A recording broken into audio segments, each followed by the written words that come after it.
Buenos días, profesora. Mi nombre es José Pimentel, con código 2010-2640. Mi nombre es María del Carmen Mendoza, con código 2011-2422. Bueno, hoy día vamos a exponer sobre el GILTI para el trabajo del curso de Derecho Internacional Tributario. Lo primero que vamos a hacer es hablar un poco de la iniciativa, ¿no?, del GILTI Tax y lo que representa también para los países miembros de la OCDE y para los países que, bueno, estamos muy cercanos también a esta organización. A pertenecer a esta organización. Estados Unidos recientemente ha puesto en vigencia una reforma fiscal que constituye la reforma más significativa al sistema norteamericano en los últimos 30 años. En este video pretendemos explicar, como ya mencionó José, el GILTI Tax, ese nuevo impuesto derivado de esta reforma fiscal, y también responder algunas preguntas precisas que nos ayudarán a entender mejor de qué trata y cómo es y cuál es el fin de este impuesto, ¿no? Sí, lo primero que debemos explicar también es que es un poco, creo, el escenario político, ¿no? Con el presidente Donald Trump y las políticas de reactivación económica y de tratar de poner, como él dice, ¿no? Make America Great Again, ¿no? Está tratando de plantear políticas tributarias y económicas en general que hacen o que pretenden, ¿no?, que el mundo vea nuevamente, tanto a nivel económico como a nivel político y de distintas otras maneras, a Estados Unidos como el centro, ¿no?, como la principal potencia. Y para esto aprobó un proyecto de reforma que se llama Ley de Recortes y Empleos Fiscales, ¿no?, que por sus siglas en inglés es TCJA. Ujú. La entrada en vigor de esta norma es a partir del 1 de enero del 2018, o bueno, para los ejercicios después del 31 de diciembre del 2017. Y bueno, esta fue aprobada en el año 2017 también y trae, bueno, distintos planteamientos, ¿no?, como una deducibilidad distinta de ciertos gastos en el extranjero. Una menor tasa de impuesto a la renta. Sí, básicamente lo que trata de hacer es plantear también políticas para combatir, pues, los CFC, ¿no? Y que en algunos momentos lo que hacen es como retrasar el pago del impuesto a la renta, lo cual desde un punto de vista de dinero en el tiempo hace que un Estado no pueda recaudar más o no tenga tanta liquidez en cada ejercicio grabable como lo debería tener. Ujú. Entonces, ¿en qué consiste el GILTI y qué cambios trajo consigo, ¿no? Este nuevo gravamen tiene por objetivo gravar el uso en el extranjero de la propiedad intangible valiosa, evitando, como ya mencionamos, su deferimiento en su reconocimiento en el tiempo, ya que se grava en Estados Unidos la renta excedente de las subsidiarias extranjeras desde el año de generación de los ingresos y no en ejercicios posteriores cuando pudiesen ser repatriados a Estados Unidos en una forma de un dividendo, ¿no? Esta renta intangible estaría básicamente constituida por el exceso de la renta obtenida por una utilidad tangible, representada en un rendimiento del 10% sobre sus activos tangibles, en general bienes de uso. Esto implica neutralizar un poco, de alguna forma, la exención sobre los dividendos en los casos en el que el GILTI aplique. Eh, básicamente, se dispuso en esa sección E51A que un socio americano que tenga una Controlled Foreign Corporation o CFC debe incluir en sus ingresos anuales todos los ingresos derivados del GILTI, ¿no? De esta forma, como recordaremos, los CFC rules en Estados Unidos implica de que aquella persona natural que tenga más del 10% de las acciones en otras sociedades controladas o de dirección se grave también en Estados Unidos, ¿no?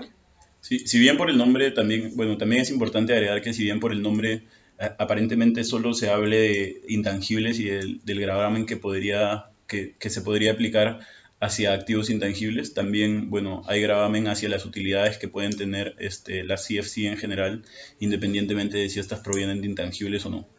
Uh-huh. Sí. Entonces, de esta forma, los accionistas norteamericanos deberán grabar a una tasa efectiva del 10.5% la renta intangible obtenida por esta CFC al momento de su devengamiento.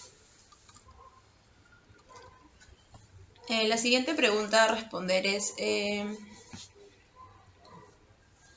¿Cuál es la vinculación del GILTI con la subparte F, que es una normativa que ya existía en Estados Unidos?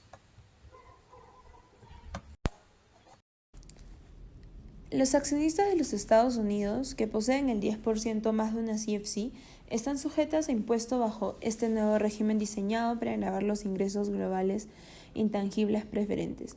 El ingreso intangible es engañoso, porque el impuesto GILTI en realidad aplica a mucho más. Específicamente, el impuesto GILTI se aplica al exceso del ingreso de una CFC sobre el rendimiento estimado basado en los activos tangibles depreciables de una CFC, por ejemplo, los edificios. En consecuencia, el GILTI puede aplicar a empresas no estadounidenses que poseen activos tangibles significativos, tales como administración de inversiones, consultoría contable, asesoría financiera, en general. Los accionistas estadounidenses de una CFC deben evaluar, por tanto, su exposición al GILTI y considerar oportunidades de planificación.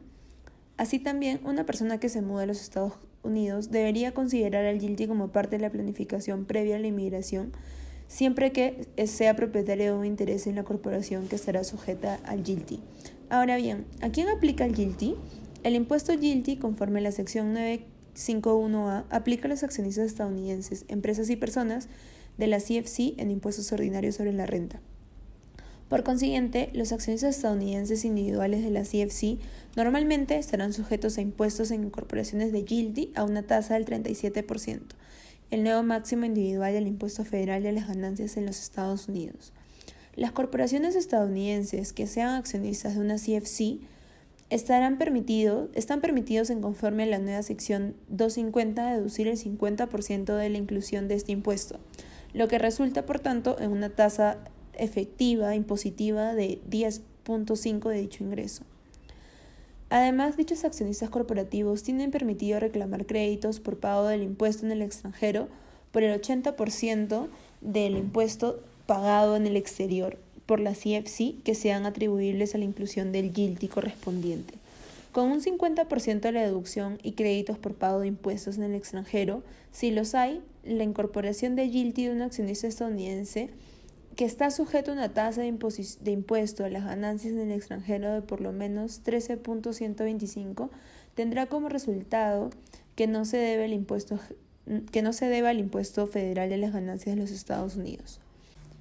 La vinculación entre el GILTI y la subparte F. Una de las razones por la que el nuevo régimen fiscal internacional en los Estados Unidos es tan complicado es que en lugar de rechazar cualquier complejidad del sistema anterior, lo que hizo el Congreso de Estados Unidos fue simplemente colocar al GILTI sobre las reglas de las corporaciones extranjeras controladas, es decir, una obligación adicional a la CFC.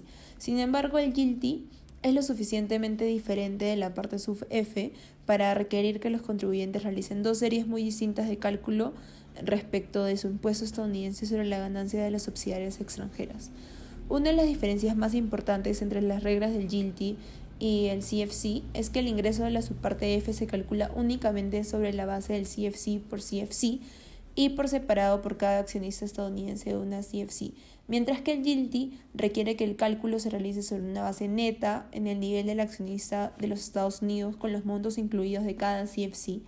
Luego se reasigna al CFC para hacer un seguimiento de los ingresos grabados anteriormente. Esto es conocido como la PTI.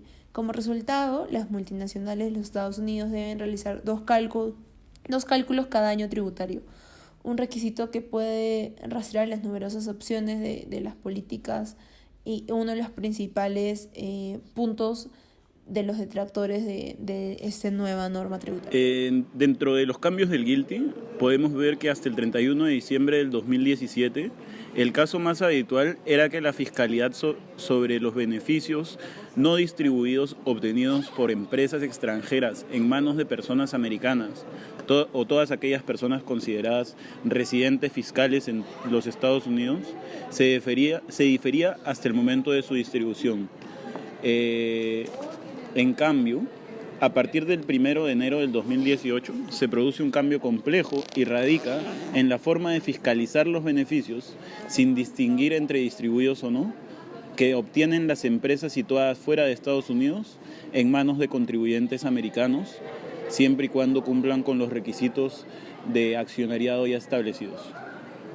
Eso resulte grabado una tasa muy baja y la negativa al intercambio de información, así como también la falta de realización de actividades sustanciales comerciales en determinado territorio y la existencia de regímenes de tributación preferencial, como por ejemplo algunos incentivos por tipo de industria o por la zona en la que se encuentre. Asimismo, en dichos informes de la OCDE menciona una necesidad urgente de poder atacar a este fenómeno que existe a nivel internacional y contrarrestar las prácticas que hemos mencionado con reglas muy severas.